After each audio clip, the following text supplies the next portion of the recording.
conférencier du coup depuis 2014 et tu es formateur de super-héros. Tu parles 12 langues, tu as animé 4 TED Talks, réalisé un film, voyagé dans plein de pays différents et aujourd'hui, tu vas former des gens autour de leur business, de leur projet avec cette idée un petit peu de réveiller le super-héros qui est en eux.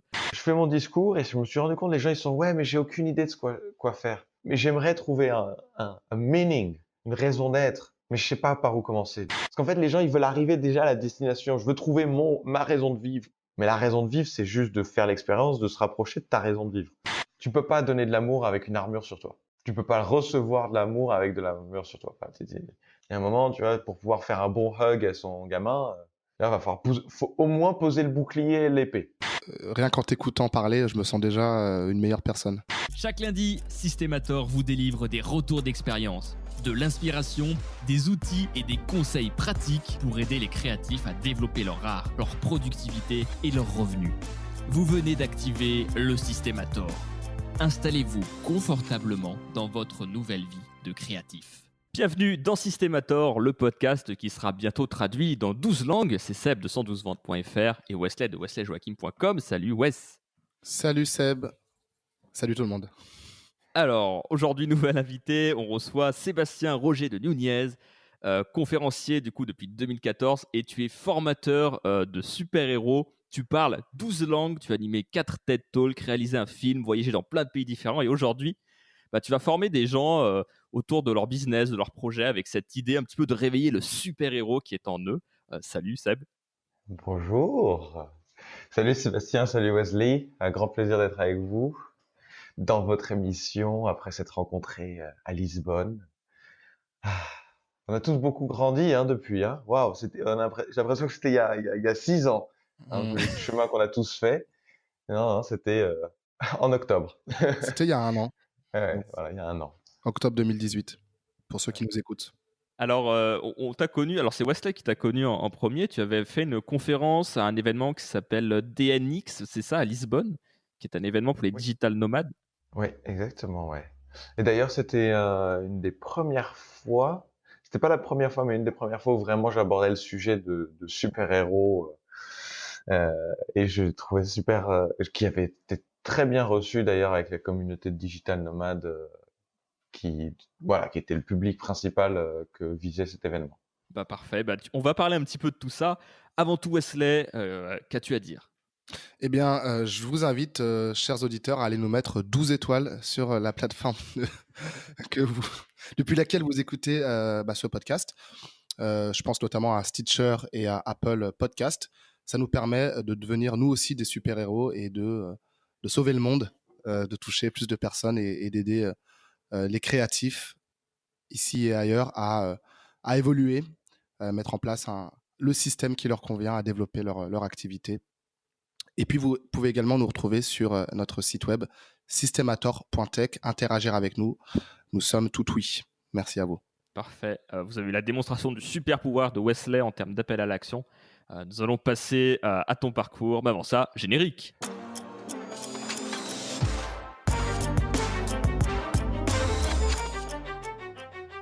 Alors Sébastien, quel est un petit peu ton parcours? Est-ce que tu peux nous parler un peu de toi? Parce qu'on a évoqué énormément de choses déjà, les langues, les TED Talks. Alors TED Talks, une grosse série de conférences pour ceux qui ne connaîtraient pas, réalisation de films, voyages. Tu as un énorme parcours. Comment est-ce que tu peux nous résumer un petit peu ton parcours pour ceux qui ne te connaîtraient pas? Ouh là là. Alors, je pense que tu as pris l'essentiel. Si je devais rajouter 2 éléments, là, qui me viennent en tête, c'est école d'ingénieur. Ça a rien à voir. Quand je le dis souvent, c'est genre ah bon, parce que c'est vrai que c'est quelque chose que je mets pas du tout en avant, mais qui, je pense, a beaucoup joué parce que c'est concrètement c'est là où j'ai découvert la musique et le théâtre. Ironiquement, c'est là où j'ai découvert les professeurs de formation de communication et je me rendais compte en fait en observant ces choses-là que j'étais beaucoup plus attiré que par les leçons de microélectronique. Euh, mais en même temps, c'était aussi là où j'ai développé un esprit très logique qui me permet encore aujourd'hui, en tant que coach, il y a énormément de logique qui vient en place, d'observation, de se comprendre les problèmes. En fait, je continue à résoudre des bugs, mais sauf que ce sont des bugs humains à l'intérieur du code émotionnel des gens. Et justement, donc, cette autre chose, la musique aussi, qui me permet d'avoir beaucoup développé la connexion entre les personnes et qui m'a aidé pour les langues. Et le théâtre, que de plus en plus j'emploie dans mes ateliers, parce que le théâtre, c'est jouer avec ses émotions. Et du coup, on est déjà beaucoup dans le détachement de l'émotion, qui est pour moi quelque chose de fondamental pour pouvoir devenir un super-héros. Je suis plus mon émotion et je peux vivre n'importe quelle émotion que je veux, et en particulier tant qu'à faire des bonnes. Voilà. Donc là, j'ai pas fait un parcours très chronologique, mais peut-être un peu, pour moi, ce qui me semble le plus intéressant, c'est comment on en arrive à devenir la version super-héros de qui on peut être. C'est de bien comprendre qu'en fait, c'est un gros mélange d'ingrédients. Et que tout le monde a ce mélange d'ingrédients. Il n'y avait pas besoin d'avoir voyagé quelque part, il n'y a pas besoin de parler 12 langues, il n'y a pas besoin d'avoir fait un film. C'est juste une somme d'expériences et cette combinaison unique que personne d'autre a, qui fait qu'on peut devenir un messager unique dans ce monde, en fait. Et alors du coup, quelle serait un peu cette liste d'ingrédients justement? Chez moi, Par exemple, chez toi ou pour que quelqu'un, justement puisse, se réveiller ses pouvoirs, alors, intérieurs? hon honnêtement, c'est le comprendre d'où ils viennent est beaucoup plus complexe que de comprendre ce qu'ils sont. C'est-à-dire que avant, il m'a fallu des années pour comprendre qu'en fait, être ingénieur ou faire de la formation de prise en parole en public avait énormément de choses en commun, et de comprendre qu'en fait l'un m'avait amené à l'autre. Et pour être sincère, ça va pas être forcément utile. Ce qui est intéressant, c'est de comprendre en fait quel est le fil rouge. Et par exemple, si on prend le fil rouge, c'est que si je viens chez toi, je vais ranger tes épices parce que je déteste le gaspillage. Je déteste voir que tu as 5 pots de cannelle ouverts et que du coup, il y en a forcément un qui va finir à la poubelle si c'est pas 2 ou 3 parce qu'ils vont commencer à être pourris.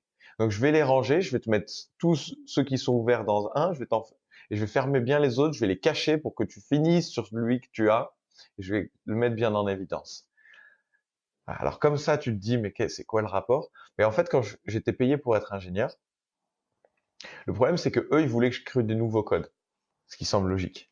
Mais moi, ça m'intéressait pas parce que j'arrivais, on m'envoyait un code sur lequel je devais me baser. Je disais, mais c'est quoi ce bordel? Je comprends rien. Et n'importe qui va devoir lire ce code perd à chaque fois une journée, 2 jours à comprendre comment ça marche. Ça va planter dans tous les sens. Donc, je nettoyais le code.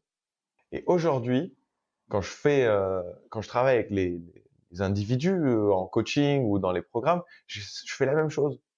En fait, ils essayent de créer quelque chose de nouveau. Dire, il faudrait que je fasse ce nouveau truc, ce nouveau truc. Dire, mais t'as pas besoin d'être une nouvelle personne, t'as juste besoin de ranger qui tu es. Et en gros, de mettre en évidence, au lieu d'avoir 72 pots d'épices qui sont en bordel, on sait jamais où est celle qu'on veut et est-ce que tu l'as, et du coup tu vas, t'en rachètes. En gros, tu vas chercher à l'extérieur des solutions que tu as déjà à l'intérieur. Okay, la métaphore, tu vas aller chez Carrefour alors que tu l'as chez toi. Mais au, au final, on a déjà plein de choses à l'intérieur de nous. Il suffit juste de voir ce qui connecte les liens. Alors moi, une des grandes choses, j'ai compris que c'était mon rejet du gaspillage et donc du désordre qui cause ce gaspillage. Et du coup, j'aide les gens à ranger. Du coup, ça c'est moi. Ça c'est moi. Mais il y a d'autres gens, ils vont toujours, par exemple, vouloir être sûr que tout le monde est bien. Ok? Et pour ça, ils vont être celui qui nous. Et il y a plein de façons en plus de faire ça. Il y en a qui vont être ceux qui vont cuisiner. Moi, ce que j'aime bien inviter les gens à faire au début, pour quand ils veulent comprendre un peu c'est quoi leur super pouvoir, c'est dire, si tu vas en week-end ou une semaine de vacances avec tes potes, c'est quoi ton rôle dans le groupe? Pas celui que les autres t'ont mis, celui que naturellement tu vas faire. Mmh. Et parce que, en fait, c'est celui où tu réfléchis pas qui est le plus intéressant. Parce que si tu dois réfléchir, c'est pas encore vraiment un super pouvoir. Si tu te retrouves à être celui ou celle qui va être dans la cuisine pour nourrir tout le monde, qui aime bien cuisiner, ben voilà, ok, t'aimes bien t'assurer que tout le monde ait ce dont il a besoin. Ça peut être ensuite employé comme tu es un très bon manager d'équipe, par exemple. Ça va être beaucoup de choses similaires. Mais après, avec un style différent que le manager d'équipe, qui est celui qui, dans le groupe d'amis, est celui, bon les gars, à 9 heures du matin, on commence, on fait le petit déjeuner, on va aller se balader à machin, qui est un manager plus celui qui fait le planning ou qui répartit les tâches. Bon, toi, ce serait bien que tu ailles faire des courses, toi, tu t'occupes du feu, toi, voilà. Ou moi, je suis celui qui va nettoyer la table après pour être sûr qu'on ait un bon espace. En fait, moi, je veux maximiser les espaces pour qu'on maximiser les moments d'échange et de rencontre. C'est-à-dire que une fois qu'on a fini de manger, je vais nettoyer la table pour qu'on puisse maximiser le moment de thé, café ensemble, où je vais inviter tout le monde à passer au salon et à faire une activité ensemble pour qu'on puisse aller plus loin dans la conversation qu'une conversation aléatoire. Au final, mon invitation, c'est juste de commencer à s'observer, de se mettre un peu spectateur de sa vie et de regarder, ah, c'est comme ça que tu fais ça? Parce que le problème, c'est que vu de dedans, tout ce qu'on fait, c'est normal. Alors que tes amis, ils trouvent pas ça normal, la preuve, c'est qu'ils le font pas. Donc c'est un peu avoir ce rapport et donc pour aller plus loin même, je m'étale un peu sur ce sujet, mais c'est pour aller plus loin, si on veut commencer à découvrir ses super pouvoirs, c'est commencer à voir ce que les autres font pas et que ça nous énerve qu'ils le fassent pas. Parce que c'est juste que pour nous, c'est normal, c'est notre super pouvoir. Pour eux, non, ça l'est pas. Mais au lieu de le regarder par rapport à comment les autres sont différents, dire attends, mais en fait, ça veut dire que moi, je suis différent et j'ai cette différence qui me rend unique.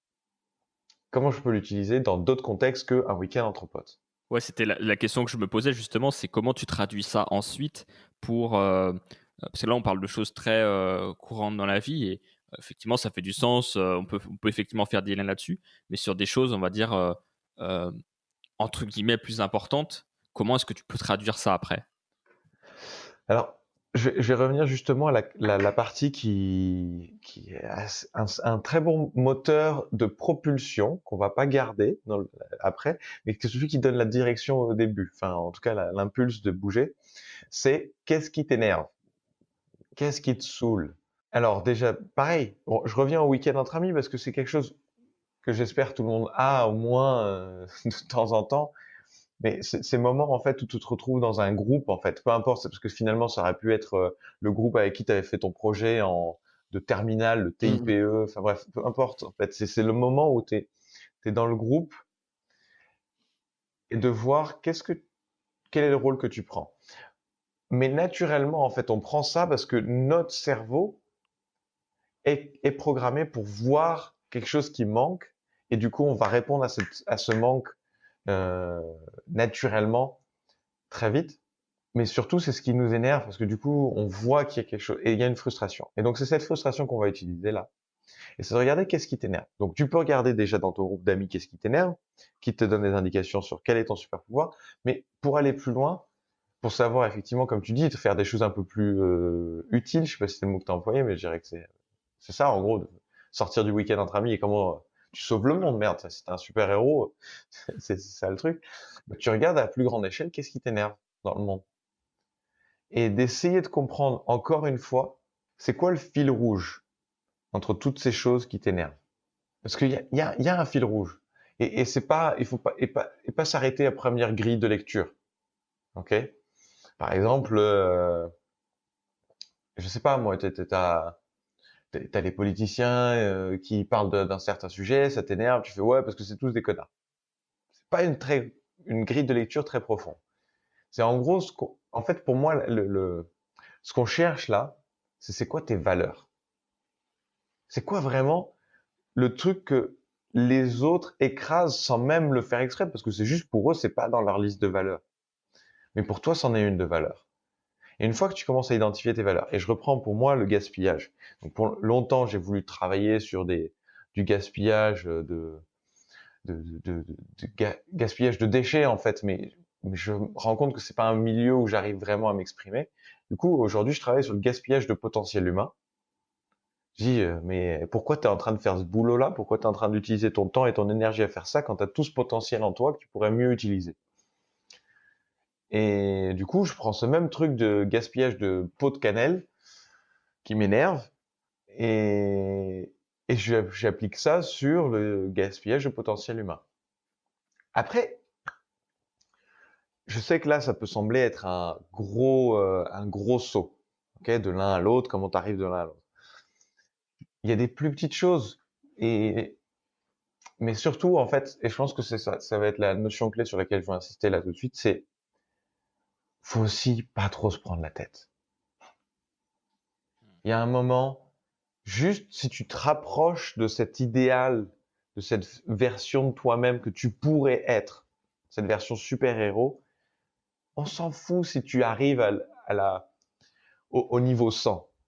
Ce qui compte, c'est que tu prennes un point dans ce chemin. Parce qu'au final, il n'y a pas de niveau 100, c'est un développement infini.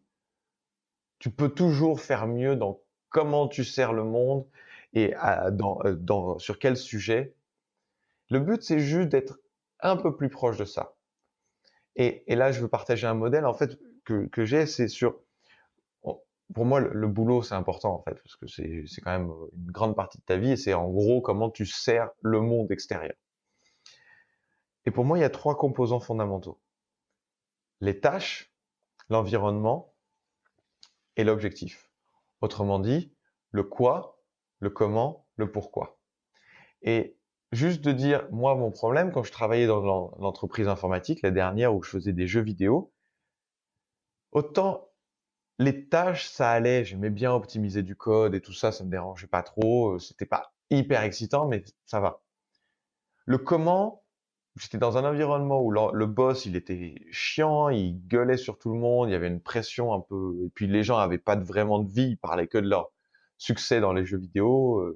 Moi, je voulais, c'est quoi ta vraie vie, quoi? Qu'est-ce que tu fais dans le monde non virtuel? Mais le pire, c'était le pourquoi. J'étais payé pour créer des jeux vidéo qui allaient rendre les gens addicts, dont le but était vraiment de les rendre addicts, puisque c'était des jeux gratuits et où il y avait que des revenus si les gens achetaient les bonus. Et ça, le pourquoi, j'ai dit non, non, non, non, non, non, je peux pas travailler pour un pourquoi comme ça. Et après ça, et pour revenir un peu à la question initiale du parcours, après ça, je suis parti faire un film en Argentine en me disant, ben c'est pas grave, je vais faire des films pour ramener sur la connexion et la musique et tout ça. Au bout d'un film, j'ai dit non, merci, je veux pas faire ça. Après ça, je suis revenu, j'ai dit qu'est-ce que je fais? Je me suis inscrit dans une formation de tourisme parce que je me suis dit je parle les langues, je peux montrer aux gens comment on travaille, voyager de façon plus éthique et sans consommer le pays, mais le vivre le pays. Et pareil, j'ai fait c'est pas pour moi. J'ai commencé à enseigner les langues parce que encore une fois, je parlais 12 langues. J'ai fait tiens ça me plaît, il y a un truc. Mais au fur et à mesure, je me rendais compte que les gens, ils avaient besoin de choses beaucoup plus importantes que d'apprendre une langue étrangère. Parce qu'ils arrivaient tous, ouais, je dois apprendre l'anglais parce que pour mon boulot, ils me demandent. Mais ils voulaient pas le boulot qu'ils cherchaient. Ils étaient en train de faire candidater pour un boulot qui, de toute façon, n'allait pas les exciter. Ouais, donc ça ne réglait pas le problème à la source finalement. Et donc, au final, je suis juste dans un raffinement plus en plus fin sur qu'est-ce qui te rendrait le plus heureux profondément et durablement. Et aujourd'hui, je sais que je suis dans une étape temporaire. Et c'est cool. Je renie aucune étape de mon parcours, y compris l'informatique. Et c'est ça c'est quelque chose qui est vraiment sur lequel je veux insister parce que souvent quand je parle, surtout aux digital nomades, il y a vraiment, je fais mon discours et je me suis rendu compte les gens ils sont ouais mais j'ai aucune idée de quoi faire. Donc je continue à faire du design, je continue à faire du développement, je continue à faire ça, mais j'aimerais trouver un meaning, une raison d'être. Mais je sais pas par où commencer. Dire, mais c'est pas grave, je commence. Parce qu'en fait, les gens, ils veulent arriver déjà à la destination. Je veux trouver ma raison de vivre. Pourquoi je suis sur cette planète là maintenant? Mais la raison de vivre, c'est juste de faire l'expérience, de se rapprocher de ta raison de vivre. c'est c'est juste un chemin. Il n'y a pas une destination. Et donc, je pense que c'est important d'insister, et c'est pour ça que je le dis plusieurs fois. Cool, les gars. Juste essaye de te rapprocher, que ce soit, si je reviens sur le modèle tâche, environnement, but, quoi, comment, pourquoi. Si je peux améliorer l'un de ces trois composants de 1%, je suis déjà en train de me rapprocher. Après, j'invite à faire des plus grands sauts. Mais si déjà je suis en chemin, c'est cool. C'est cool. On peut se détendre. Bienvenue dans le podcast Systémator, le plus détente du 21e siècle. Ça, c'était un peu le cœur de ton message. C'est une bonne question, ça. Est-ce que c'est toujours le cœur de mon message? Ça a été là, au début, là, quand je parlais de se rapprocher de sa mission, c'était beaucoup le cœur de mon message. Ouais, en fait, oui, c'est le cœur de mon message. Oui, c'est le cœur de mon message. Le cœur de mon message, c'est commit. J'arrive pas à trouver le mot en français, mais engage-toi. Engage-toi. Promets-toi à toi-même d'essayer de vivre ta vie dans son maximum, mais de façon détendue. Parce que si c'est pour se stresser à devenir la meilleure version de soi-même, se stresser à trouver sa raison d'être, sa mission de vie, ça sert à rien, les gars. Ça sert à rien, parce que là, on est en train de se prendre la tête tous, là, à ce moment-là. Et au final, personne est heureux. Le but, c'est d'être heureux maintenant, et demain, et après-demain. Et ça, c'est un exercice que j'invite tout le monde à faire. Ok, ça va pas être c'est pas facile. Surtout si ça sort un peu de nulle part, vous allez voir. Mais c'est un exercice que je trouve tellement riche. Moi, il m'a changé plein de choses. Je le fais pas tout le temps, mais j'adore le faire. Parce qu'en fait, une fois que tu travailles à le faire sur les autres, parce que ça, c'est un exercice qui se fait sur les autres, tu commences à voir que, ah merde, peut-être moi aussi, ça s'applique à moi. Pour l'instant, je fais que du teasing, mais je vais dire l'exercice. On est d'accord que il y a des circonstances qui favorisent qu'on se devienne une meilleure personne et d'autres qui favorisent qu'on devienne un bon connard. Ok, des circonstances extérieures.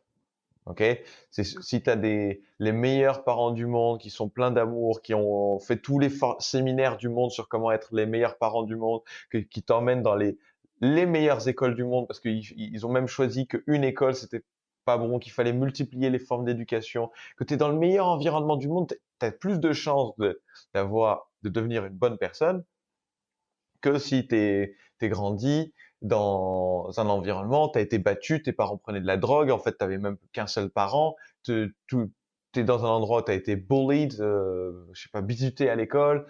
Enfin, il y a des circonstances qui te rendent une meilleure, qui favorisent, et c'est même pas certain, parce qu'il y en a qui dans les meilleures conditions peuvent rester des connards. Mais il y a des circonstances qui favorisent que tu grandisses et tu utilises tout ton potentiel. Donc, ça veut dire qu'en fait, finalement, tout le monde, si dans les meilleures conditions possibles, pourrait être une meilleure personne. Et donc, l'exercice, c'est juste de marcher dans la rue et de regarder les personnes et d'aller au fond de leurs yeux. Faut regarder dans les yeux, c'est le meilleur endroit pour voir ça. Et de regarder qui serait cette personne avec les meilleures circonstances autour d'elle depuis sa naissance jusqu'à aujourd'hui. Quels seraient ses super pouvoirs évidents? On le saurait. Mais en gros, comment ils seraient devenus les Tony Robbins et autres de ce monde-là qui rayonnent leur capacité sur le monde. Les Tony Robbins, les Gandhi, les machins, enfin tous ces gens-là qui sont des inspirations pour les autres. Et si cette personne-là avait traité tous ces démons, qui elle serait? Et juste de faire cet exercice en regardant tous les gens passer là, c'est intéressant de le faire aussi avec les gens qui sont évidemment descendus plus, qui ont eu des circonstances difficiles, qui se sont peut-être retrouvés dans la rue, à devoir être alcooliques et qui vivent dans la rue parce que les circonstances ont été comme ça, ou même les gens qui sont des criminels et tout ça, et de regarder ces personnes-là et dire qui tu aurais pu être, ou qui tu pourrais toujours être si les circonstances étaient les meilleures. Premièrement, ça se fait quand on travaille ce regard-là. En fait, on se rend compte que tout le monde pourrait être un ange. Moi, j'appelle ça un ange, quoi. C'est vraiment de dire la meilleure personne, quelqu'un que tu veux être proche de cette personne, qui aide les autres, qui sert les autres. Tout le monde peut l'être. C'est possible de trouver ça dans tout le monde, si on exerce son regard. Évidemment, il y en a pour qui c'est plus facile au début, mais tout le monde peut l'être. Et maintenant, c'est d'appliquer ce même regard à soi-même. C'est-à-dire que oui, mais les circonstances, peut-être j'ai une belle vie, peut-être les choses sont bien, mais j'ai encore la place de devenir une encore meilleure personne, de moins me laisser affecter par les circonstances négatives autour de moi, de moins me mettre en colère, de moins me faire frustrer, de plus contribuer, d'aider, de lever plus de personnes autour de moi. Je, j'ai tout ce potentiel en moi et de commencer à développer ce regard-là. Donc ça, pour moi, c'est un exercice et ça fait du bien en plus. Ça fait énormément de bien de dire, mais en fait, c'est juste une question d'environnement et je peux contribuer à être cet environnement pour les personnes autour de moi. Parce qu'il y a un truc aussi. C'est quand on regarde les gens comme ça, on est en train de dire, je vois le bon en toi. Et on est en train d'arroser cette plante. Alors évidemment, quand on le fait avec des inconnus dans la rue, c'est très subtil, c'est pas forcément reçu. Mais si on fait ça avec ses amis, dire pas, je vois le truc pour lequel tu m'énerves, mais je regarde ce qui est le plus beau en toi, qui tu es dans tes meilleurs moments, et c'est ça que je vois en toi, et en fait, à travers mon regard, c'est ça que tu vas commencer à voir de toi. Et c'est ça tout le boulot, en fait, et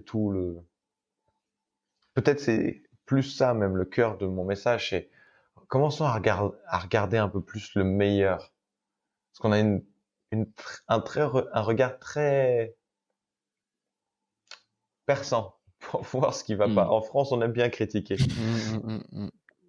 On voit tout ce qui ne va pas chez l'autre et tout ce qui ne va pas autour de nous de manière générale, effectivement. Et c'est super. Ouais, ouais, ouais.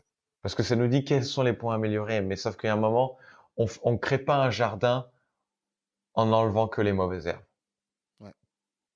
Il faut arroser les plantes qu'on veut voir. Et souvent, juste d'arroser les plantes, donner de l'amour en général, de l'engrais, tout ça, de nourrir les plantes qu'on veut voir grandir, suffit pour ne pas avoir à s'occuper des mauvaises herbes parce qu'elles ont plus de place, les mauvaises herbes. Elles sont pas nourries. Ouais, c'est beau ce que tu dis. Très belle métaphore au pluriel. Et rien qu'en t'écoutant parler, je me sens déjà une meilleure personne. Oh, mais Wesley, tu es une très belle personne et ça, en tout cas, moi, je n'en doute pas. J'apprécie. Pour avoir beaucoup échangé avec toi, tu fais beaucoup de démarches pour devenir, et puis c'est même plus que ça en fait. Moi, ce que j'apprécie énormément chez toi et quelque chose que je valorise énormément, et Sébastien aussi, ça je l'ai vu chez toi, même si on s'est vu beaucoup moins, c'est la volonté et le désir d'avancer sur ce chemin-là. En fait, pour moi, ça vaut beaucoup plus que où tu en es maintenant. C'est quelle est ton attitude, en fait, comment tu marches sur cette montagne. Parce que là où tu es, quelque part, peut-être que tu as été lâché là, l'univers t'a mis là, dans ces circonstances-là, qui fait que tu es déjà une super personne. Mais moi, c'est cette volonté de dire, ouais, mais je veux pas me satisfaire de ça. Je sais m'en satisfaire, je reconnais, je suis grateful, gratifiant de là où je suis, mais je continue à essayer de devenir une meilleure personne. Et Wesley, ça, je sais que là, même sur un an et on s'est pas vu beaucoup, tu as ce truc-là, cette commitment, cet engagement à devenir cette meilleure personne et à regarder beaucoup de choses. Et je pense que même vous deux là, ce podcast est Une un manifestation de ça. symbole de ça. Ouais. C'est voilà une manifestation de dire on veut rayonner ça parce que une des plus grandes étapes de ça, c'est pas juste de je reçois tous les livres de self-development et regarde toutes les conférences et tout ça, c'est que maintenant je suis une voix. Parce que si j'ai pu être cette personne-là, c'est parce que j'ai lu les livres d'autres personnes, j'ai vu les vidéos d'autres personnes, j'ai écouté les podcasts d'autres personnes. Donc c'est mon tour maintenant de, de catalyser ça à ma façon. Et ça revient un peu à cette question d'ingrédients et de recettes dont je parlais au début.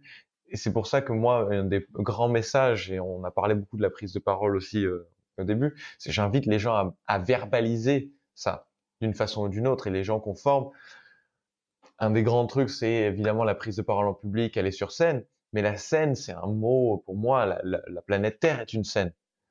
Donc c'est se mettre sur les réseaux sociaux, sur Facebook, sur LinkedIn, avoir un podcast, Pas besoin de projecteur, quoi, Instagram, pour avoir une être un scène, quoi. projecteur. Non, pas besoin de Moi, projecteur pour avoir une tribune, en quelque sorte. mais en fait, j'aime beaucoup cette idée-là c'était peut-être un lapsus de compréhension intéressant. C'est un mot que j'utilise beaucoup, c'est devenir un projecteur. Le mot que Mmh. j'utilise en ce moment beaucoup, c'est lighthouse, devenir un phare. Ouais. Et ce que j'aime beaucoup dans la notion de phare, c'est qu'un phare guide sans bouger. Il va pas chercher les bateaux, le phare. Il rayonne une position et il dit pas venez ici. Au contraire, il dit ben non, moi c'est moi ici. Ici, si tu viens ici, tu vas te casser la gueule parce que c'est ma place Hmm. du phare. Il dit juste voilà, regarde, j'éclaire autour de moi. Comme ça, tu vois beaucoup plus clair des perspectives, des rayonnements de comment moi je vois les choses d'ici. Parce que ça c'est un truc qui est super important, c'est que là où where we stand, là où on est debout, ça marche pas du tout en français, mais là où on est tous dans le monde, il y a que nous qui pouvons y être. Donc tout ce que je partage là, il y a des choses qui résonnent idéalement avec les gens qui écoutent aujourd'hui, mais c'est ma perspective unique et tout le monde va le réinterpréter à sa sauce puisque ça ne fait qu'être un input, un stimuli de plus dans tout ce que les personnes viennent chercher, ce avec quoi elles se nourrissent. C'est-à-dire que moi, tout ce que je peux partager aujourd'hui, c'est parce que c'est la somme de tout ce que j'ai lu, de tout ce que j'ai vu, tout ce que j'ai entendu, et que moi, je le verbalise et je le résume comme ça. Ouais, c'est ta vision des choses par rapport à ce que à tes Et expériences, quoi. c'est Mmh. qu'une voix, c'est tout. Mais elle est importante, comme toutes les autres. Par contre, si je la garde pour moi, je suis pas en train de rendre le même service aux autres que les voix que moi j'ai reçues m'ont rendu service. Hmm. Très juste.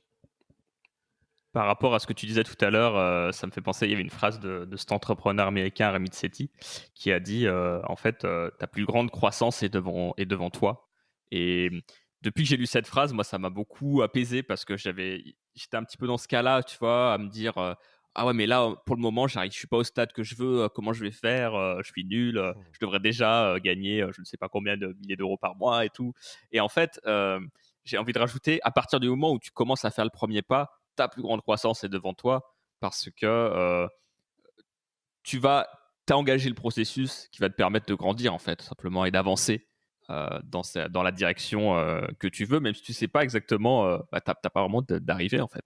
L'arrivée, tu le sauras à la fin, quoi. Maintenant, l'arrivée, c'est la mort. Si on Donc, a si tu une. essayes. Ouais, bon, ouais. Alors là, on va changer complètement de sujet si tu veux qu'on rentre là-dedans, hein. Moi, Donc, tu sais je qu'à suis l'école, chaud, mais, le podcast peut durer 4-5 heures. Hein, donc, Ouais, peut-être qu'on t'invitera mais, plusieurs fois, tu sais, on va faire livre 1, livre 2. voilà. Mais, on va faire simple, ok, pour cette édition. L'arrivée, c'est la mort. Bon, pour moi, si tu penses que tu as trouvé toutes les réponses, que tu as tout trouvé, que tu sais tout, et que et même, tu vois, si tu me dis, ouais, mais à ce moment-là, je vais les partager, c'est que t'as pas toutes les réponses, parce que tu vas trouver d'autres choses sur comment je vais les partager pour que ce soit reçu. Donc, t'es pas arrivé.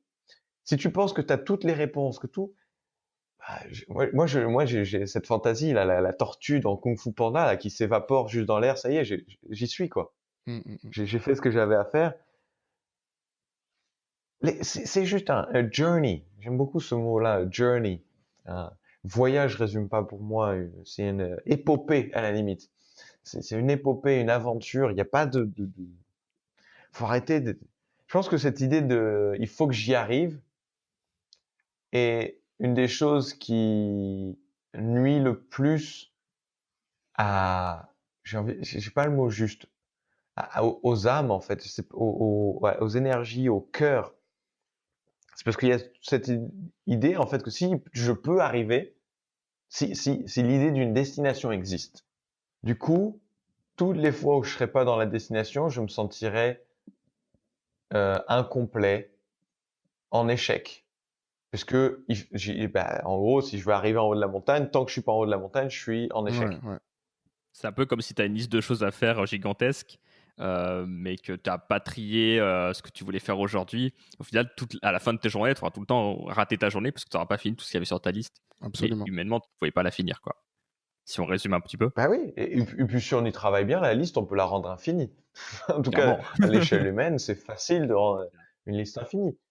Donc, il est vraiment important de se rappeler que la destination, en fait, ce n'est qu'une direction.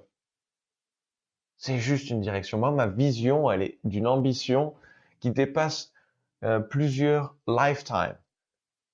Il faut que je vive plusieurs centaines d'années, je pense, pour arriver à cette destination-là. Et c'est pour ça que je fais travailler sur le 100-year vision. C'est quoi ta vision dans 100 ans? Hmm. Parce que je veux aider les gens à créer une vision qui dépasse tout niveau d'ambition. Parce que sur 100 ans, tu peux en faire des choses. Hein. Moi, pour donner une perspective, il y a 100 ans, on finissait, comme si j'y étais, bon, au niveau humain, on finissait la Première Guerre mondiale. Tout pile en plus, ouais. Ouais, tout à fait. Est-ce que tu peux mettre dans la tête d'un mec qui vit il y a 100 ans, qui a notre âge, qui a 35 ans, le concept de l'Europe? Ah, c'est clair. Est-ce que tu peux lui mettre dans sa tête l'idée que non, mais tu vas pouvoir voyager, les gens ils seront genre bah, je suis en Espagne, je suis au Portugal, je suis en Serbie, je suis en Allemagne. Genre, je prends un billet, je pars demain, je prends mon sac à dos. Ouais, Ryanair, je pars demain, je prends un avion, voilà, je n'importe quoi, sérieux, c'est n'importe quoi. Le monde dans lequel on vit, c'était inimaginable il y a 100 ans, inimaginable. Là, je suis, ah oui, je suis en Australie. Et déjà, ils savaient certainement pas la plupart des mondes où c'était l'Australie. Où j'arrive après-demain, parce que bon, c'est quand même Ouais, un c'est sacré ça. voyage. Mm. J'arrive après-demain en Australie et je t'appelle et on se verra. Et on se verra encore. Genre le mec, c'est bon, allez, brûlez-le. Mais même ce qu'on est en train d'enregistrer là maintenant, c'est totalement, si tu le mets à cette échelle-là, c'est totalement absurde, quoi. C'est donc aujourd'hui, aujourd'hui, ce qu'on peut imaginer pour dans 100 ans sera de toute façon largement en dessous de ce qui est possible. Ouais. Donc autant rêver grand. Autant se permettre de vivre une vision de malade. Parce que en plus de ça, aujourd'hui, on a les technologies qui font il y a plein de choses qui s'accélèrent. Alors pas tout. Nous, à niveau humain, à l'intérieur de nous, notre biologie, elle s'accélère pas. Mais la vitesse à laquelle on peut créer des systèmes et des automatisations qui nous permettent de libérer encore plus de temps pour pouvoir se focaliser sur des choses plus importantes, parce que fondamentalement c'est ça, nous permet de progresser beaucoup plus vite. Donc, c'est pour ça que j'emmène les gens faire des visualisations de 100 ans. Je fais ça dans les ateliers, je fais ça en one-on-one. Parce que quand je t'emmène voir dans 100 ans, du coup, il y a une partie de toi qui débranche. Parce que déjà, il y a une partie de toi qui se dit, bah, je serai mort. Et en même temps, j'ai aucune idée de ce dont je suis capable dans 10 ans. Donc 100 ans, tu vois, exponentiellement, ils peuvent s'en passer des choses. En général, les gens, quand je leur fais faire la première fois 100 ans, ils ont une vision qui pourrait être faite en 30.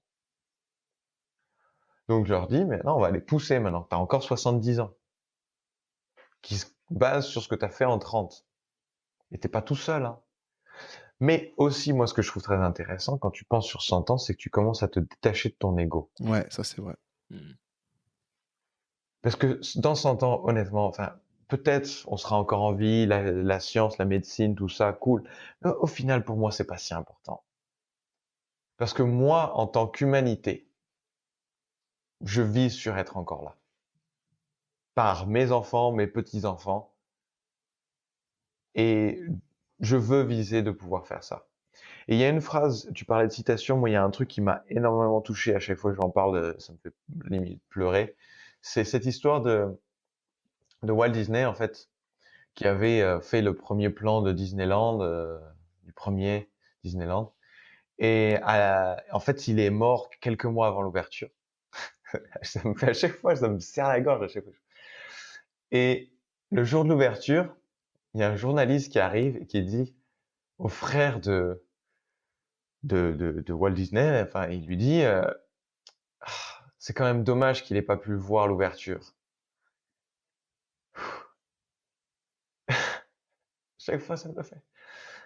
Et le mec, il lui dit, le frère lui dit, c'est parce qu'il l'a vu que vous pouvez le voir aujourd'hui. Ouais, elle est super touchante. Je crois que c'est toi qui me l'avais déjà sorti. Et ça, cette phrase-là, parce que, parce qu'en fait, moi, elle me renvoie à tout ce que je vois. Et ce que je vois, c'est un monde de malades, quoi. Et de dire, bah, si je me motive et si je bouge mon cul pour faire que ce soit possible, bah, je le verrai peut-être pas. Mais je m'en fous. Parce que je le vois déjà. Mm. Donc, c'est pour ça que je fais cette vision sur 100 ans, c'est de dire, allez, on enlève les limites de ce qui est possible ou pas, parce que de toute façon, dans 100 ans, t'as aucune idée de ce qui est possible. T'as aucune idée. Donc maintenant, tu me dis de quoi tu rêves. Yes. Et une fois que tu as ce détachement, une fois que tu as cette vision dans laquelle tu es complètement détaché, parce que tu la verras pas, tu seras mort avant. Bah, du coup, tu te rends compte que ce qui compte, c'est juste de s'en rapprocher. Ouais, de tendre vers ça. On s'en fout si on y arrive ou pas. Et du coup, tu enlèves cette idée de destination parce que tu pars du principe que tu n'arriveras jamais à la destination. Mm. Moi, c'est comme si tu avais, genre, dit, waouh, il y a cette montagne là. Mon objectif, c'est de monter tout en haut, mais je sais que j'arriverai jamais jusqu'en haut parce qu'il faut 80 ans pour monter jusqu'en haut. Ouais, ou même que c'est une montagne infinie, finalement, quelque part. Oui, voilà, c'est une montagne infinie. L'idée, c'est de se dire, enfin, moi, je vois ça plus comme l'humanité tend vers l'infini, c'est-à-dire comment est-ce qu'on peut améliorer la condition humaine in fine, tu vois, enfin, dans une vision temporelle infinie. Et de cette manière, on n'est pas fixé sur un point en particulier à atteindre.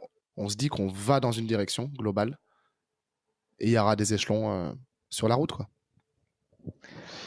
C'est ça, en fait. C'est juste de dire, par exemple, là, en fait, j'ai des grandes visions. Daria, ma partenaire, parfois en souffre parce qu'elle a l'impression que je veux y être aujourd'hui. Mais pour moi, en fait, j'y suis déjà aujourd'hui. À partir du moment où je me rapproche de ça, c'est-à-dire que pour moi, il y a des composants très importants dans cette vision. Si j'arrive à sentir le 1% de ça, là, aujourd'hui, c'est que j'y suis déjà. C'est que je suis déjà sur cette montagne infinie ou dans ce parcours infini. C'est juste la version 2019. Il y aura la version 2025, il y aura la version 2053. Et, et par exemple, voilà, tu vois, enfin, voilà, je veux pas rentrer trop dans le détail, mais c'est cette idée de dire quelle est cette vision à 100 ans pour bien comprendre c'est quoi la direction dans laquelle je veux aller. Moi, je sais que sans rentrer dans les détails, c'est un monde beaucoup plus circulaire, en fait, où il n'y a pas vraiment une scène avec trois personnes qu'on entend, mais où tout le monde a sa place, sa voix, tout le monde est développé. Et du coup, il y a déjà plus de frontières, parce qu'il n'y a aucune raison d'avoir de frontières si tout le monde fait partie du cercle. Mais du coup, à ce moment, en fait, à chaque fois, je sais que c'est pas vers ça que je veux tendre. À chaque fois que je me sens dans un cercle, à chaque fois que je me sens dans un milieu où tout le monde a sa place, c'est un cercle avec juste différentes perspectives, puisque tout le monde est à un point différent sur le cercle. Je suis content. J'ai l'impression de me rapprocher de cette vision, juste un peu plus. Et j'ai pas besoin d'y être, en fait. J'ai pas besoin d'y être. J'ai juste besoin de sentir que je me rapproche. Et du coup, en fait, parce que j'aime bien aussi que les choses soient pas que les gens juste écoutent. Hein. C'était cool. Oh, il a parlé de sa vision 100 ans. Ok. Faites-le.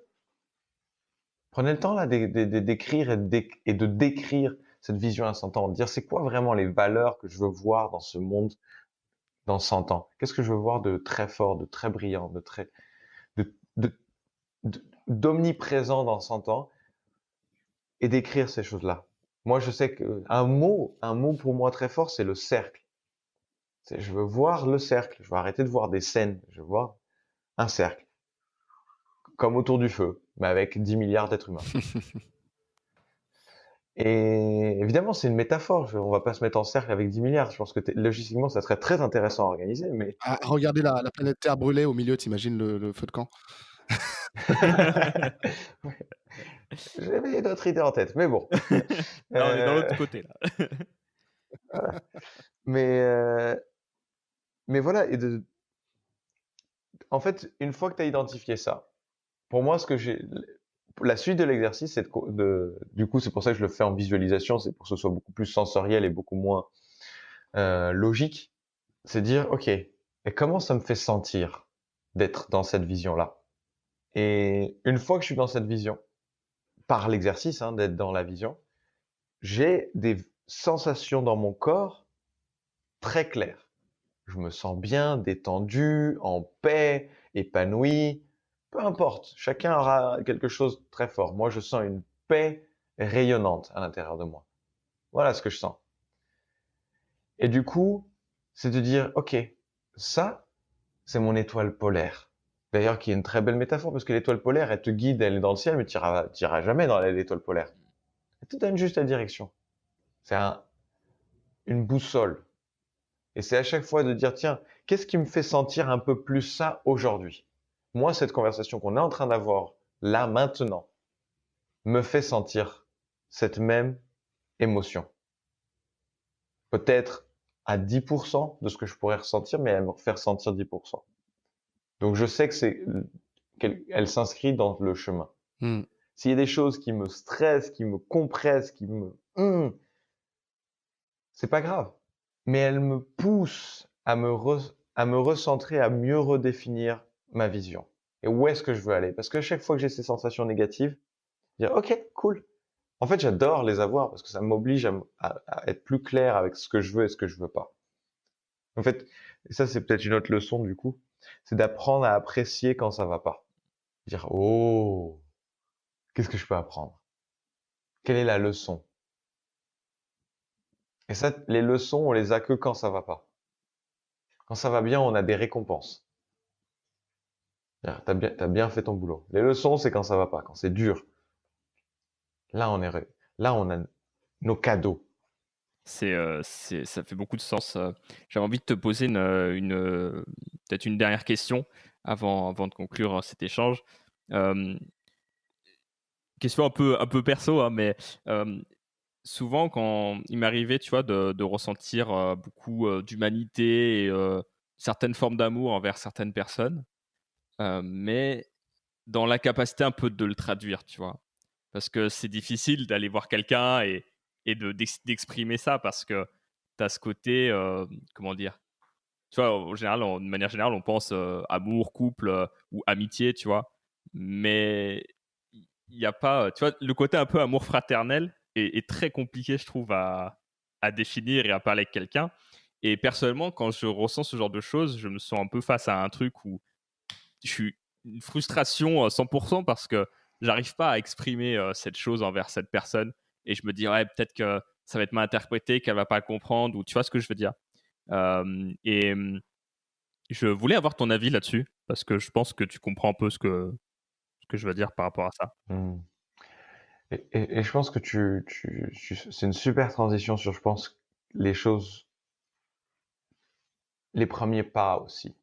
Parce que là, jusqu'à présent, en fait, on a parlé pour moi, ce que je dirais, l'environnement, le concept, ce qui entoure c'est la- l'arche au-dessus de tout ce qui me guide personnellement. Mais en termes de action et de premiers pas, qu'est-ce que je peux faire? On n'a pas abordé et je pense que ça, c'est une très belle transition. La première chose, je vais te poser la question, c'est, ben, tu t'as commencé à l'évoquer, tu as dit, ouais, ça peut être mal interprété, tout ça, mais donc pourquoi tu le fais pas? Pourquoi tu l'exprimes pas? Je pense qu'une des raisons, c'est que j'ai peur de pas trouver les mots justes, d'être maladroit ou des fois, tu vois, tu as envie de dire quelque chose. Enfin, moi, ça m'arrive souvent d'avoir envie de dire quelque chose, mais je comprends, je vois l'émotion que je ressens là-dessus et j'arrive pas à le formuler en phrase, quoi. Et je reste là-dessus et des fois, et quand je vais plus loin, que j'essaie quand même de le faire, je trouve que ça a l'air absurde, tu vois.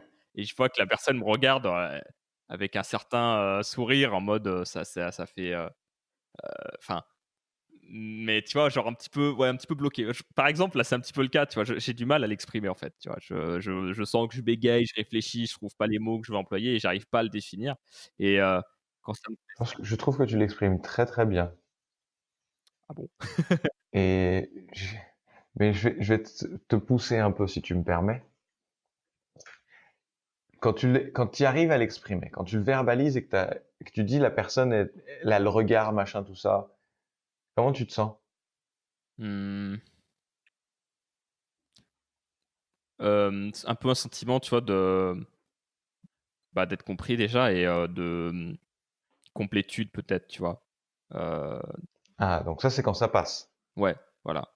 Parce que tout à l'heure, tu disais, et en gros, j'ai cru comprendre que la personne, elle me regarde un peu genre. Pas C'est ça, forcément, oui, mais ça ok, dépend des cas, en fait, forcément, tu vois? ok. C'est Donc, alors, on va faire les deux scénarios. Quand tu l'exprimes et que c'est reçu, tu te sens dans une complétude. Et quand c'est pas reçu, comment tu te sens? un peu, un peu le même émotion quand tu as un peu de la honte, tu vois? Te dire, «J'ai dit un truc, ça a bidé, ça a pas compris» ou, heu, ou la personne a interprété quelque chose et du coup, elle met une sorte de stop, tu vois ce que je veux dire? C'est Mhm. plutôt ça. Ok. Je vais revenir plus sur la honte parce que finalement, c'est ce que l'autre a ressenti quelque part, t'en sais rien. Ce qui te bloque, ce que tu dis, en gros, moi, ce que j'ai entendu, c'est je me sens bloqué. C'est ça veut sortir de moi, mais ça sort pas. Ouais, où ça s'exprime, où je Et quand ça sort, je suis pas bien. Je suis mal à l'aise. Et, et du coup, bah, on revient sur dire, bah oui, parce que tu as la peur. Ce que j'entends aussi, c'est que j'ai peur que si je le dise et que la personne le reçoit pas vraiment, en gros, elle va me juger. Et du coup, moi, je sens que j'ai honte d'avoir ouvert ça. Ok. Je résume, je caricature un peu, je grossis les traits. Et ça, je te, je te, je t'enverrai la carte de membre. Tu fais partie d'un club maintenant qui contient 99,999% de la population, qui est de j'ose pas m'ouvrir devant les autres. mmh. Et c'est complètement normal. Alors, je vais faire un peu le scientifique 2 secondes. Le, Notre programme, si on croit à l'évolution et la psychologie évolutive, du coup, on est programmé pour avoir très haut dans notre sphère de priorité, qu'est-ce que les autres pensent de moi? Mmh. Très, très haut. Parce que si ils pensent quelque chose mal de toi, bah, du coup, la prochaine fois qu'ils reviennent de la chasse, peut-être qu'on ne nourrit pas. Ou pire, on te chasse du groupe. En gros, tu meurs. Parce que tout seul dans la forêt, il y a 40 000 ans, voilà. Bonne chance. On est un animal qui a besoin du groupe pour survivre, qui survit pas longtemps tout seul. Du coup, qui a besoin d'être validé et apprécié par le reste du groupe. Le groupe étant une somme d'individus par l'autre. Donc, on a toujours peur de comment on va être reçu par la personne en face de nous. Et du coup, c'est vachement plus facile de vivre avec une armure, un casque, un bouclier, une épée dans la main. Parce qu'au moins, on se dit, bon, bah, si l'autre, il veut essayer de donner des coups, je suis préparé, je suis protégé et je peux taper moi aussi. Pour faire ce que tu dis, pour pouvoir t'ouvrir et en gros partager de l'amour. En gros, c'est ça que tu dis, de donner de l'amour à la personne en face de soi, mais en conséquence aussi pour pouvoir le recevoir, il faut s'ouvrir. Tu peux pas donner de l'amour avec une armure sur toi. Mmh. Tu peux pas recevoir de l'amour avec de l'armure sur toi. Enfin, tu vois bien t'imagines le guerrier qui rentre du combat là, plein de sang et qui arrive et qui voit son enfant avec son armure. Et à un moment, tu vois, pour pouvoir faire un bon hug à son gamin, Ouais. là, faut au moins poser le bouclier et l'épée. Parce que sinon, ton gamin, voilà quoi. Et puis, ouais, tu vois, supposons que tu poses juste ton bouclier et ton épée parce que tu te dis, mon gamin, il va pas me blesser. Ok? Et puis, j'ai pas besoin de lui mettre des coups. Ok? Si tu gardes ton armure et ton casque, bah, lui, toi, tu es peut-être en train d'essayer de donner, mais toi, il peut pas se sentir connecté, il peut pas vraiment recevoir parce qu'il peut pas te toucher. Ok? Ok. Donc là, je suis sur la métaphore et je sens que je peux perdre des gens avec cette métaphore. On va revenir sur le concret. Quand tu es en train de dire à une personne ce que tu penses d'elle et que tu t'ouvres à lui dire, en gros, je résume, je t'aime. Ok? Parce que j'aime comment tu travailles, j'aime comment machin. Mais on va arrêter de tourner autour du pot. Tu es en train de dire, je t'aime. Pour dire un vrai je t'aime, faut enlever tout, hein, faut être tout nu. Le vrai je t'aime. C'est pas, oh ouais, c'était super ce que t'as fait, ouais, super poteau. Non, un vrai je t'aime. J'aime ton âme, j'aime ton cœur, j'aime tout en toi, j'aime qui tu es au plus profond de toi. Il faut, toi, être tout nu, sinon la personne, elle va pas te croire. Donc, on travaille armure contre armure, c'est genre les mecs à la gym, quoi. Ouais, vas-y gros, ouais. C'est pas un vrai je t'aime. Il y a des pointes d'amour, mais il y en a pas. C'est quoi le problème? C'est que du coup, toi, tu dois t'enlever toute ton armure, tout ton casque, tout ton bouclier pour dire ça. La personne, elle a toujours, pendant ce temps-là, son casque, son armure, son bouclier et surtout son épée. Toi, tu t'es mis à nu, tu lui as dit je t'aime. De quoi t'as vraiment peur? Hein, Sébastien? Ouais. Qu'est-ce qu'elle va dire? De quoi t'as peur? Dis-moi. Je sais pas trop. Qu'est-ce qu'elle peut dire le plus, là, genre, boum? Je sais pas. C'est compliqué un peu. Mmh. What about? Il te répond, c'est cool, mais moi, je t'aime pas. Ouais. Aïe. Aïe. Aïe, aïe, aïe. Non, sérieusement, ça fait mal. Là, je suis en train de le mettre avec des gros mots, hein, je t'aime pas. Genre, mais si toi, tu fais un compliment à quelqu'un, dire, ouais, j'adore ce que tu fais, machin, ouais, c'est super. La personne, tu fais, ouais, par contre, toi, ton truc, là, ton podcast, c'est de la merde, hein. Bam! Bam! Dans ta face. In your face.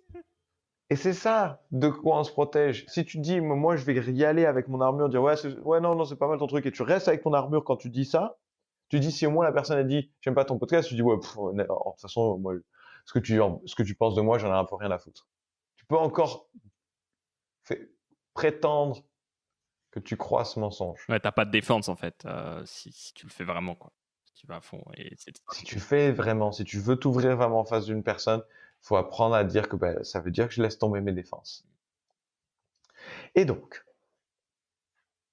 parce qu'on va encore une fois venir à du concret, à des exercices.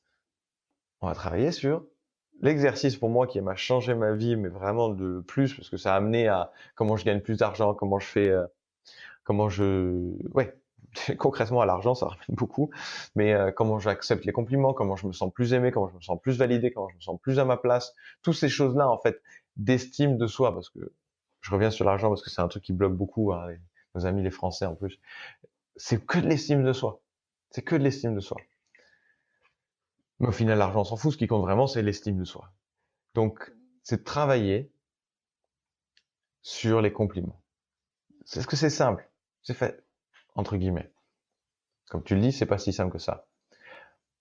Du coup, moi, c'est ce que j'ai fait, parce que le gros travail, c'est finalement, encore une fois, Sébastien, tu dis que tu as du mal à donner des compliments, mais j'ai l'intuition que tu as certainement encore plus de mal à les recevoir. Parce que c'est mon expérience avec 90% des gens, c'est, tu leur fais un compliment, ils vont faire, ah, c'est pas grand chose. D'une façon ou d'une autre. Tu vas voir les épaules se lever, ce que j'appelle le bouclier, la tête qui va se baisser, on regarde pas dans les yeux, on met la main devant soi, dire, non, non, c'était pas grand chose. C'était pas grand chose. Ah, super le repas. Oh oui, ça m'a pris 5 minutes. Mais peu importe. Moi, j'ai trouvé ça super bon. Reçois. Donc, l'exercice, c'est d'aller donner des compliments à des gens qui viennent du fond du cœur et juste de regarder comment ils sont reçus. Et si possible, d'insister encore une fois pour être sûr de dire non, non, non. Je veux le dire, reçois-le. C'est comme si tu voulais inviter quelqu'un au resto et que tu insistes une deuxième fois. Dire non, non, mais si, je t'invite. Je t'assure. Ça me fait plaisir. Et t'as pas besoin de m'inviter la prochaine fois, c'est juste ça me fait plaisir. Et tu fais la même chose avec un compliment. Non, t'as pas besoin de dire. Et parce que la personne, souvent aussi, une bonne façon de renvoyer des compliments, c'est de dire toi aussi. C'est une bonne façon de pas recevoir un compliment. Donc, la pratique, c'est d'aller donner des compliments et de s'assurer qu'ils sont bien reçus. Pourquoi je parle de tout ça? Parce que là, si on va perdre des gens, tout ça, dire mais c'est quoi ce truc absurde, machin, tout ça.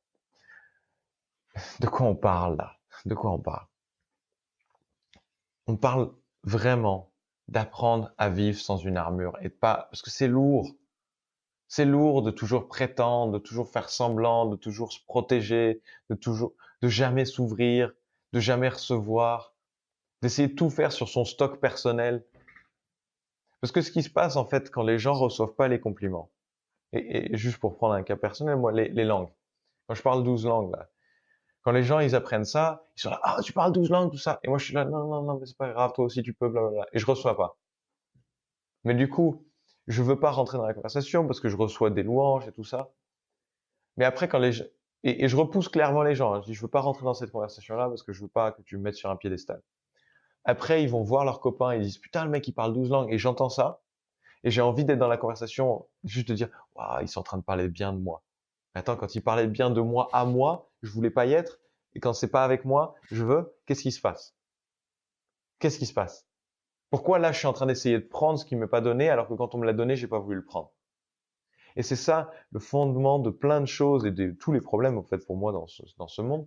C'est que quand on te donne quelque chose, les gens ne les reçoivent pas. Et quand, du coup, on n'a pas, parce qu'on n'a pas reçu, on veut prendre. Et on essaie de prendre à quelqu'un qui t'a pas donné. Et combien de fois, là, et si on reparle d'amour, pour tous les gens célibataires out there, il y a combien de gens qui sont, même en couple, hein, qui disent, je trouve pas l'amour, je trouve pas la bonne personne, j'arrive pas, tout ça, à dire, mais est-ce que déjà tu reçois l'amour de tes copains? Est-ce que l'amour de tes gens proches, de ta famille, de tes amis, tu reçois ça déjà?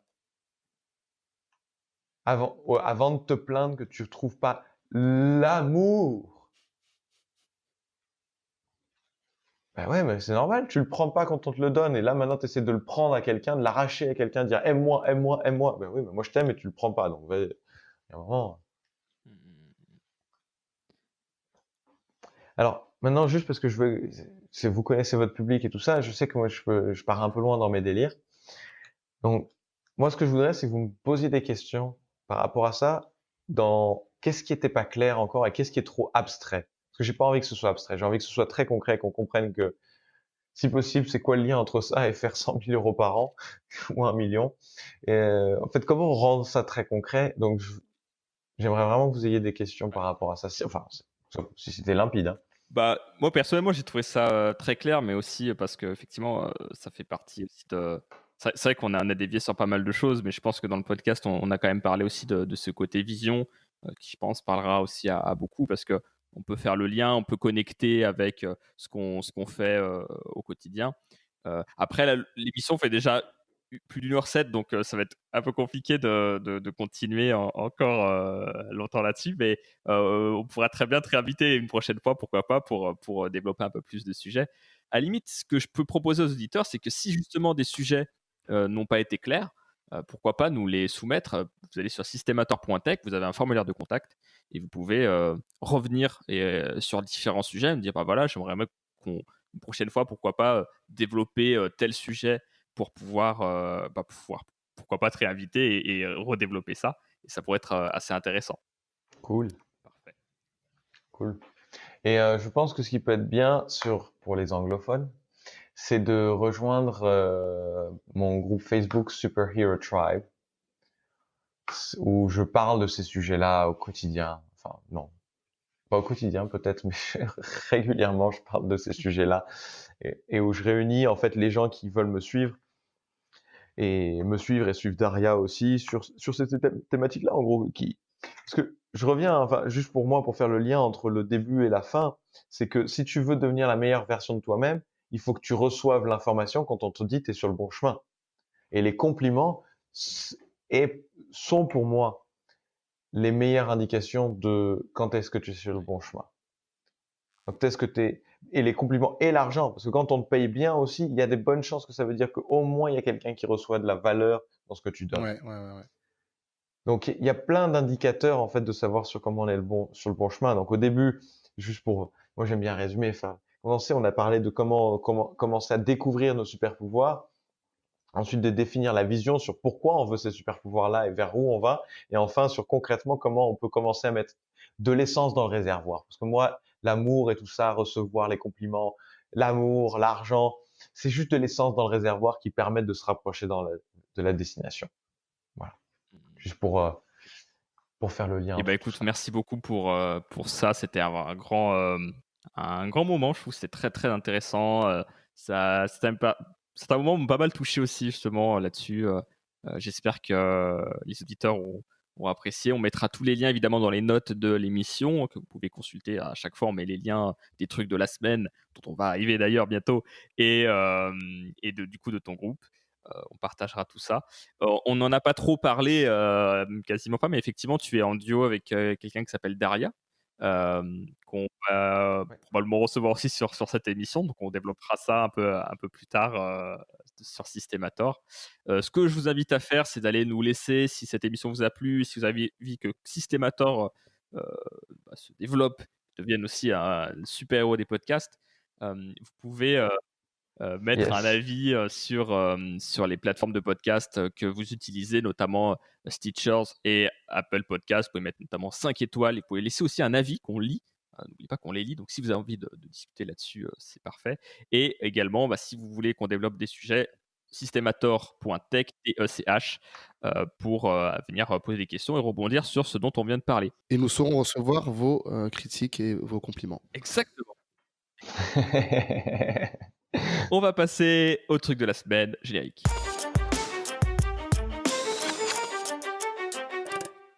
Alors, Sébastien, quel est ton truc de la semaine? Alors, je dirais vous enfermer avec des amis qui vous veulent du bien et demandez-leur de l'aide. C'est concrètement mon truc de la semaine, c'est mon truc de l'année, c'est, je pense, mon truc de la vie. Mais on a fait ça ce week-end. On a commencé par informellement, on est allé se balader dans la montagne le dimanche. Et hier, on a passé la journée, on s'est mis autour de la table. Et en gros, à peu près chacun son tour, on a eu dire, OK, voilà où j'en suis, voilà où je veux aller. Qu'est-ce que vous en pensez? Et concrètement, voilà où je pense que j'aurais besoin de l'aide. Et d'être ouvert que parfois on se trompe sur là où on a besoin d'aide et que les autres sont là aussi pour nous dire non, non, là t'essaies juste de trouver une autre excuse pour pas faire le vrai truc sur lequel tu as besoin d'aide, qui est ça.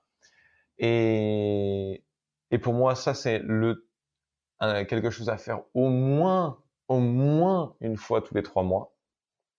Si c'est pas une fois par mois, si c'est pas une fois par semaine, en changeant les degrés. Mais du coup, pour être plus précis et aller plus loin là-dedans, je reviens sur cette notion de compliment amoureux, recevoir tout ça, parce que c'est être très vulnérable, c'est s'ouvrir, de dire je vais recevoir leur feedback même si ce feedback me fait mal. Et idéalement, ça fait mal. Parce que l'idée, c'est qu'on soigne nos blessures et dire regarde, ce qui t'empêche de progresser, c'est que tu veux pas appeler les 3 personnes que tu dois appeler pour essayer de leur vendre ton putain de truc au lieu de créer encore un site web qui sert à rien. Ça fait mal en général quand tu reçois ça dans ta gueule. Mais en même temps, ça te remet au truc de dire ouais, c'est vrai que je suis en train de repousser le truc que j'ai pas envie de faire, c'est de euh, face, de faire face à la rejection et à qu'on me dise non, je veux pas ton truc. Voilà, donc c'est ça le truc de la semaine. Quand tu m'as demandé ça, j'ai dit bah c'est ce que j'ai fait hier. Du coup, je pense que c'était incroyable ce que j'ai reçu, juste parce que j'ai dit écoute, honnêtement, j'ai besoin d'aide sur ça, ça et ça. Et je pense que j'ai peut-être même besoin d'aide sur des trucs que je suis pas au courant encore. Vas-y, défonce-moi, prends soin de moi. En gros, tu vas chez le kiné, tu vas chez le médecin, et à un moment il te fait mal. Il te fait craquer et Tu vas le tout. chirurgien pour t'enlever une tumeur, faut bien qu'il te découpe. Voilà. Eh ben, merci beaucoup pour ce partage. Wesley, Quel est ton truc de la semaine? Mon truc de la semaine sera un peu plus bref. Alors j'avais mon propre podcast avant qui s'appelait Explorateur de créativité. Je ne sais pas si je le reprendrai un jour.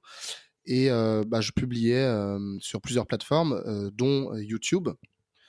Et là, j'aperçois que mon nombre d'abonnés avance à vitesse grand V depuis plusieurs jours slash semaines. Et j'étais dans les, je sais pas, 200, 300 il y a quelques temps. Et là, je me rapproche tout doucement de la barre des 1000 abonnés. Je suis à plus de 700 aujourd'hui. Et je gagne vraiment plusieurs dizaines d'abonnés par jour. Et en allant faire ma petite analyse, je me suis rendu compte qu'il y avait une vidéo qui était mise en avant par l'algorithme YouTube probablement. Et finalement, la leçon qu'on peut en tirer, parce que bon, voilà, ma chaîne YouTube augmente alors que je mets rien du tout dessus. C'est même pas vraiment des vidéos, c'est des podcasts avec une image fixe et une wave qui ondule. C'est que lorsqu'on sème des graines, eh ben, elles vont pas forcément toutes pousser à la même vitesse. Elles vont pas toutes pousser tout de suite. Mmh. Et que finalement, sur un peu plus de 150 épisodes, je dois en avoir 150 au total, je pense. Il y en a il y en a un qui est à 12 000 et l'autre qui est à 3 000 ou 4 000. Et grâce à ces gros épisodes qui sont pas du tout représentatifs du reste, parce que le reste, il n'y a quasiment pas d'écoute, ma chaîne YouTube, elle monte en puissance. Il y a des gens qui me découvrent et qui me disent c'est cool ce que tu fais. On s'abonne. Voilà. Peut-être un retour un jour de ton podcast ou de vidéos sur ta chaîne envisagé ou pas du tout? Peut-être, ouais, faire des vidéos. En tout cas, ça peut être un bon. Puisque ça grandit, ça peut être une bonne scène, un bon lieu avec. Ça devient mon propre projecteur, donc à moi de l'alimenter. Et Créer des feux de camp. je vois ça comme un connecteur. Tu vois, je peux parler de The Explorer, mon projet de documentaire. Je peux mettre en avant éventuellement Systemator aussi. Je peux mettre en avant ma musique. Donc, pour moi, c'est effectivement un catalyseur à la croisée de plusieurs contenus que j'ai envie de mettre en avant. Très bien. Donc, c'est ta chaîne Explorateur de créativité sur YouTube. Yes. Ton truc de la semaine, Seb? Alors, moi, c'est une chaîne YouTube que j'ai découvert la semaine dernière, celle de Victor Ferry. Je ne sais pas s'il y en a qui connaissent. Ferry, F-E-2-R-Y. Donc, sa chaîne s'appelle Artisanat rhétorique. Et c'est une chaîne que je trouve très, très intéressante. C'est quelqu'un qui fait des vidéos depuis un peu plus d'1 an. Il en a sorti toutes les semaines. Et en fait, il va analyser des personnalités, alors que ce soit notamment, il y a pas mal de personnalités politiques, justement, mais en tout cas des personnalités qui sont médiatisées. Et il va analyser un peu leur discours, comment ils utilisent la rhétorique, comment est-ce que certains ont des techniques bien à eux, bien à elles, qui permettent vraiment euh, d'exprimer ces idées au plus grand nombre, ou au contraire, comment certaines personnalités font des erreurs et comment est-ce qu'ils pourraient les corriger. Et je trouve ça très intéressant parce que du coup, il est vraiment une optique où il va analyser le sujet. On sent qu'il connaît vraiment très très bien son sujet de la prise de parole et la rhétorique. Et il va après à chaque fois donner son avis, mais d'une manière en mode voilà, ça c'est mon avis, mais à vous. Et il t'incite vraiment à faire ton cheminement mental en fait, à faire ta réflexion aussi par rapport à ce qu'il a dit et à confronter ce qu'il a dit là-dessus. Et voilà, c'est une super découverte. J'ai commencé à regarder ses vidéos et après j'en ai enchaîné quasiment plus de la moitié. Ça sort tous les dimanches. Donc voilà, la dernière par exemple qu'il a sorti, c'est sur Donald Trump. Comment est-ce qu'il fait pour négocier? Quelles sont ses tactiques de négociation? Et par exemple, sur cette vidéo, il explique au début que il porte pas du tout Donald Trump dans son cœur, mais que par contre, c'est quand même intéressant de réfléchir à qu'est-ce qui fait que lui s'en sort sur certains sujets. Et ça me fait penser justement à une conversation qu'on avait eue, Sébastien, ensemble, par rapport à cette idée de boîte à outils, c'est-à-dire de prendre un peu des uns et des autres à chaque fois ce qui nous plaît, ce qui nous intéresse, et de les mettre dans notre boîte à outils. Bon, on en parlait aussi dans le podcast précédent et dans l'épisode aussi avec Stephen King. Mais l'idée, voilà, d'aller prendre ces différentes techniques et de réfléchir à les appliquer pour soi-même. Voilà.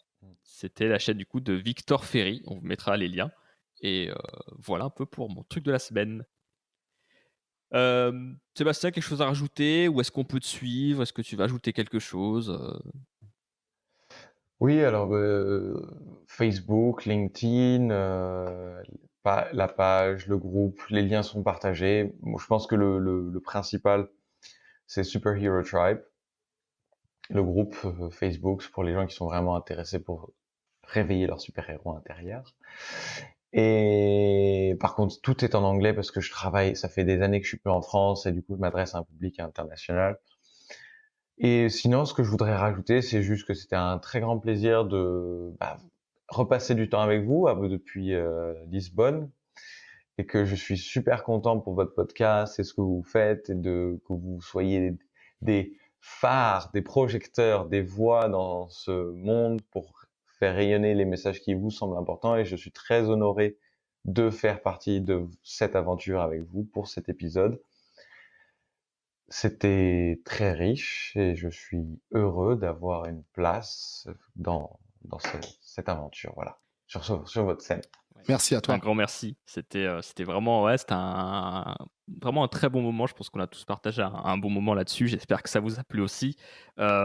Probablement qu'on pourra te réinviter un de ces jours, peut-être dans 6 mois, peut-être dans 1 an, pour savoir où tu en es, et comment ont avancé tes réflexions, puis par rapport au retour qu'on aura eu de votre part, chers auditeurs. Sur ce, merci beaucoup. On se retrouve lundi prochain sur Systemator, toujours sur les différentes plateformes, toujours sur YouTube, qui s'est diffusé en direct à midi les lundis. Donc, si vous ne savez pas quoi faire durant la pause de midi, eh bien, vous savez que Systemator sera diffusé en direct. Donc, si vous ne l'avez pas encore écouté, ça sort sur 6h à 6h du matin pour les autres plateformes, mais sur YouTube, c'est à midi. Et voilà, c'est sur la chaîne 112 ventes Sébastien Boer. Et voilà, merci à vous. Et puis, à très bientôt. Ciao, ciao.